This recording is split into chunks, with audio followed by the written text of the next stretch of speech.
There's nothing more frustrating than putting a ton of time, effort, and energy into something and feeling like you're getting nowhere.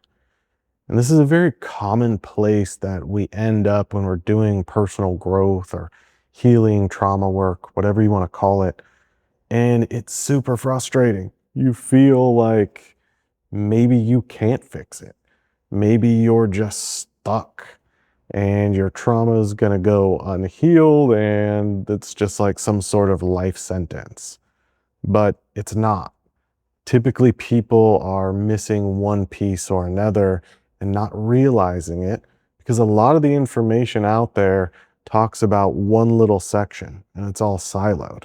This video is going to pull back and try to give you more of a global perspective so you can maybe see for yourself some of the pieces you've been missing. So if you're new to the work, frankly, I'm jealous that I wasn't able to come across something like this early on in my journey.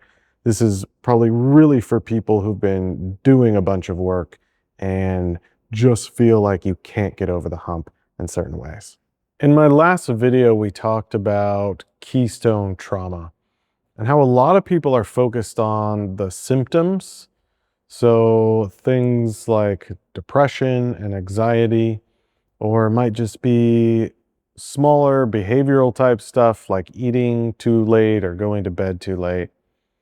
And they focus all of their time and effort there, and they never address those core wounds, what I call your keystone trauma.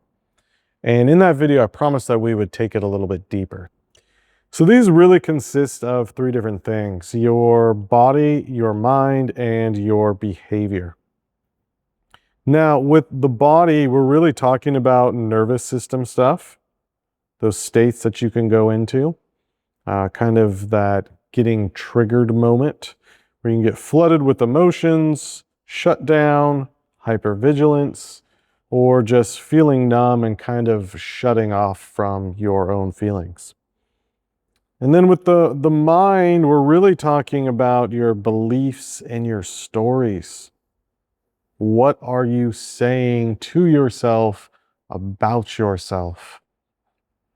The I'm not enough. I'm not good with people. Love isn't safe. Whatever those stories and beliefs might be for you. And then we get to behavior. And this is really the survival strategies that you came up with. The people pleasing, avoidance, overthinking, staying busy, control. The thing to understand about this is that all three of these areas, your mind, your body, and your behavior, are all working in conjunction with one another. They aren't siloed. And this is where a lot of the information out there is siloed. And I think the people who share that information almost take it for granted.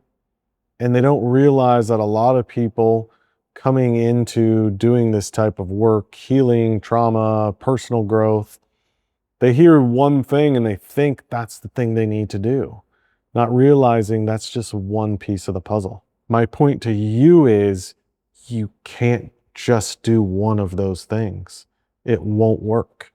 This is why you can spend all this time and all this effort and not get far enough down the road, because there's one of these things typically that you're not paying attention to. I typically will see a lot of stuff in the mind, and I'll see a lot of stuff in the body. But then when it comes to behavior, people don't want to do that because they're afraid that it's going to be overwhelming and too triggering. I'm just not ready. The problem is these all speak to each other. And if you change your mind and your body, and you're working with those on a particular issue, but you're not acting on it with your behavior, guess what? Nothing is going to change, because your behavior is sending that signal back to your body and back to your mind saying, hey, wait a minute. We don't think anything's actually changed. Just forget that. That was a bunch of nonsense you got fed. And it just stays in place. And that is ultimately uh, the biggest issue I see people face. And so you really need to address all three of these things. So, how do these kind of work? When you get into the mind and the body, you're really getting into the embodied beliefs.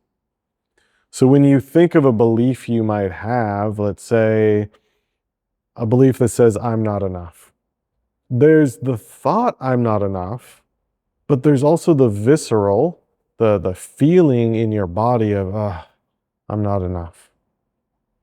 You see how both of those are working together? But there's also this other hidden piece that's there as well, the behavior, the action that I just took. So there's the feeling, there's the thought, and then there's that behavior, that act of doing this. See, they're all three of them are talking at all times. And people will just focus on two of these and they get stuck. So moving on. So now looking at how the mind and behavior kind of talk to each other, that's really the survival rules that you have in your mind. So if this, then that kind of statements. So if someone looks at me a certain way, then that means I'm unsafe. Or if they say this, then that means I'm unworthy or I'm not good enough. And then the way that the behavior and body are talking to each other is pretty much automatic strategies. So they're really reflexive. This is where I think most people will think of triggers. Something happens and all of a sudden you get that jolt or when you're really in it in the moment. And the way to work through this stuff is once again getting all three of these working together. I'll use the nervous system as an example because I have a previous video that people seem to really like about the nervous system. And what it comes down to is the best way to change your nervous system to get you moving past things is what is called a prediction error. And so you find yourself in a situation and you get that jolt of this isn't safe. And it's being able to stay with that, not in a completely overwhelmed, but just where it's a little bit activated, being able to stay with that long enough to show your body that this is actually safe. And so what does it do? Creates a prediction error to where your nervous system has to be like, wait a minute, we got everything wrong. And how do you do that? Your behavior and being able to talk to it with your mind. And that all is feeding back this information to your body. And your body starts saying, okay, interesting. The mind and the behavior are telling me something else. I need to update. And that is how you really start changing your nervous system. The good thing is that you can work or you can start with any one of these things. So let's say there is a behavior that you don't like. Look at that behavior. How's it showing up in the body? This is where a lot of awareness starts being valuable. There's another layer of this.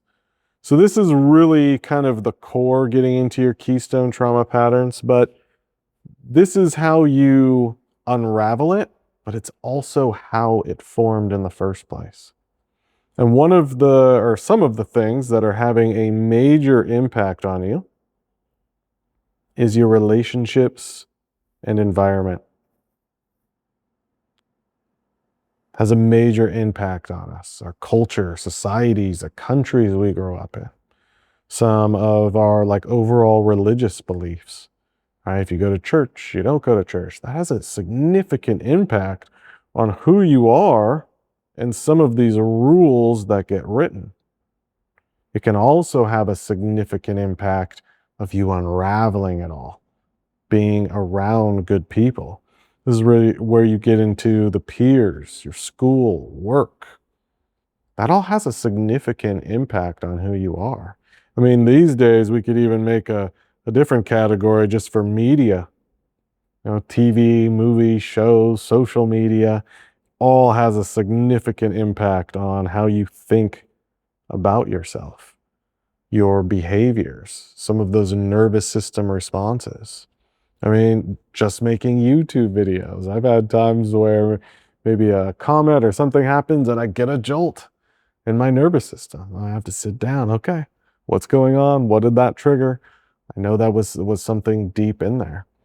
So once again, these things have an impact on you and caused whatever to form in your life, but they can also help you heal. And so just these last two here really is more about probably your upbringing, just your overall caregivers. And I use that instead of parents because it's not just your parents, it's the people who you spent a significant amount of time around when you were younger and growing up. So that can be siblings, it can be cousins, grandparents, other people in the community that you are around quite a bit. And then the overall safety or danger in the home. Obviously, that has a significant impact on someone as they're growing up. But once again, it causes it to form. It can also help it heal. So getting around good people and being in healthy environments can make a significant impact on your life. Sometimes that means walking away from people at whatever level. Sometimes it means environment-wise, leaving jobs, disconnecting from groups, or joining groups, making new friends. It goes both ways. Because here's the thing at the core of all of this. This is you. And you are seeing the world through this lens. And that lens is the rules, those keystone trauma patterns, or what I'm calling the keystone trauma lens. It's the way in which you see the world. And the reality is a lot of us are stuck because we can't break this, because we're not working with all areas. We get stuck on one thing. We do all this breath work and expect everything to change. We work on our mind and we ignore our behavior. Say the biggest one I see ignored is behavior, because that brings up so many feelings and can bring up a lot of overwhelm. But you have to work on all three if you really want to move on. Now, I hope all of this clarifies some things and helps you get unstuck or see things at a deeper level. If you do have any questions, you can leave that in the comments, but I'm not the greatest drawer. So I put together a little workbook for you guys that you can find over on my website. It's just my name, darrensores.com. There's a free resource tabs. I will leave a link in the description, and it's just the rules you never agreed to. It's going deeper into that rules. I try to make what I just explained a little bit prettier for you. It's just a little workbook. You can go through there, start identifying some of your rules, the mind, the body, and the behavior that you might have around those rules, and what might be keeping you stuck and still needs your time and attention. Until next time, my friend, keep trusting your gut, keep trusting your intuition. See ya.